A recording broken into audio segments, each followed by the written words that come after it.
could be won over by advertisement, by media, and now literary studies should also take into consideration why certain people behave like this, why certain people do not behave like this. That is the point where some of us are now slowly moving from mere literary studies to cultural studies. Many of the girl students believe that their concept of duty is equated with dominant idea of beauty. White. Slim or fat, I don't know. But white, of course, I know. Indulega, what is that? Indulega? Some paste that you use to whiten your face? Indulega, am I right? Right. Indulega has sold. It was a record in our society. First time in Kerala, some beautifying cream has produced records in terms of society. Now many of you know that even if you don't use Indilega, you might be as white or as beautiful as you are. But many of my students, humanities, many of my students have been using it.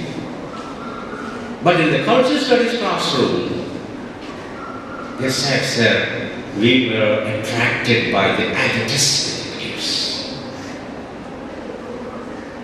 We thought we could be more beautiful by using it. Now we realize that even if we are not using it, everything remains the same. Now my point is that cultural studies address these issues also. The politics of advertisement, the politics of literary studies. Let me give a very common example. Why are there certain texts continually present in our syllabus? Certain texts are continually present in our class, syllabus, right? But certain texts do not appear in our syllabus. Why? I asked the question myself. Because as it was told, I was in a UGC committee, NAC committee, etc. And then I asked. Then the point is that certain senior scholars who probably have identified their discourse with the mainstream discourse do not find the need for introducing counter-cultural thoughts. Again, I'm going to be very strictly critical about my own colleagues, teachers. If I say that most of the teachers identify themselves with dominant ideology, can you disagree with me? I repeat, most of the English teachers particularly, in terms of their discourse, in terms of their perspective, in terms of their value standards, many of them do not have a perspective, which also I accept.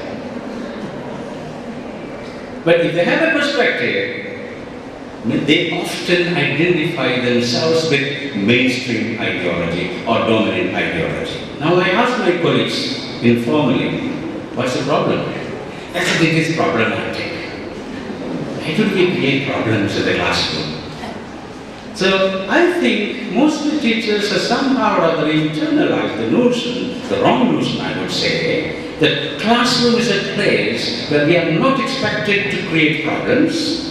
We are not expected to discuss things which are not conventionally accepted. For instance, we normally don't discuss caste in the classroom, sexuality in the classroom. We don't discuss rape in the classroom, even though it has become a reality. How many of the students get a chance to discuss seriously about rape? So do you mean to say that these are things which not to be discussed in the classroom? Where else you will discuss? I facilitate this in my classroom because I have the understanding. It's not in the syllabus.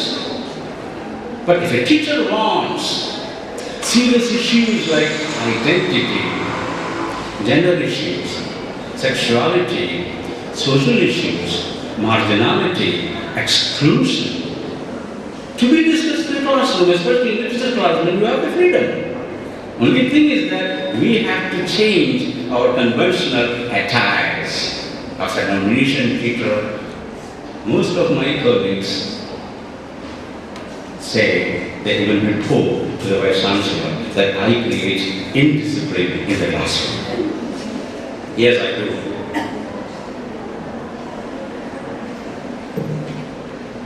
Then I said to my Vice Chancellor, sir, their definition of discipline is different from my definition of discipline. If my boys and girls shake hands with each other, it is okay with me. But to a teacher who belongs to the other category, never, students are not expected to do that.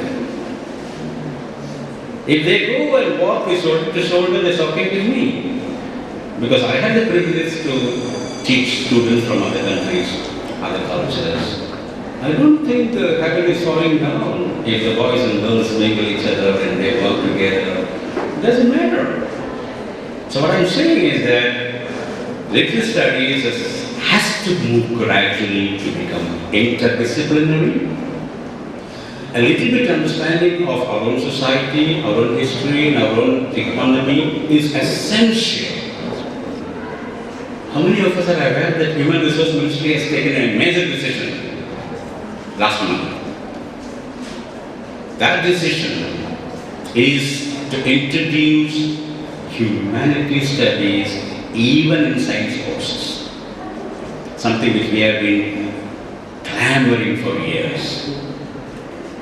I'm not belittling science professors or academics, but many science teachers do not humanize the literary disciplines. So that is why Human Resource Ministry has identified this problem. Pure science, language reduced courses.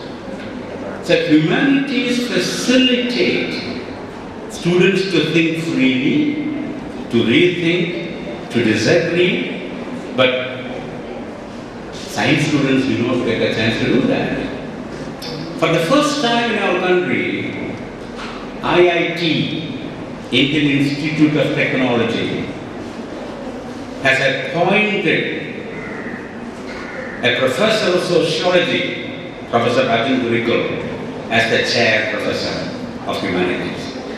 That is a sign of how the teaching, learning, discipline in our country, though late, is going to change.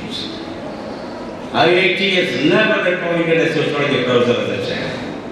But they have learned, now they regret. We have produced scientists without human vision. Scientists will create so many things, yes, good, but why do you create? For whom you create? If you are a humane or you have a humanity background, you will be in a better position. So this is the change probably I am arguing for. So now let us go a little bit to research also. So may I read the questions I have in mind, though I don't want to answer? Questions is this. Why do you, yes, please. I would like your opinion about the implementation of English. Right. Especially by the term coined by the and also, I really was there have been so many words created, new words created, adapted to English language. Right. Spell the words, the order of the spellings. So, in my opinion, I would like to work on this. Sure. I'm not and another thing, we spoke about the media. See, people or the literature students, people at are not aware of the agenda that is going on. That is creation of needs, just like as you said about India. Even a television set, till the last 5 years, a refrigerator which used to be used for 25 or 30 years, he is saying strengthen the life. Yeah. So what literature people can do to create an awareness in common man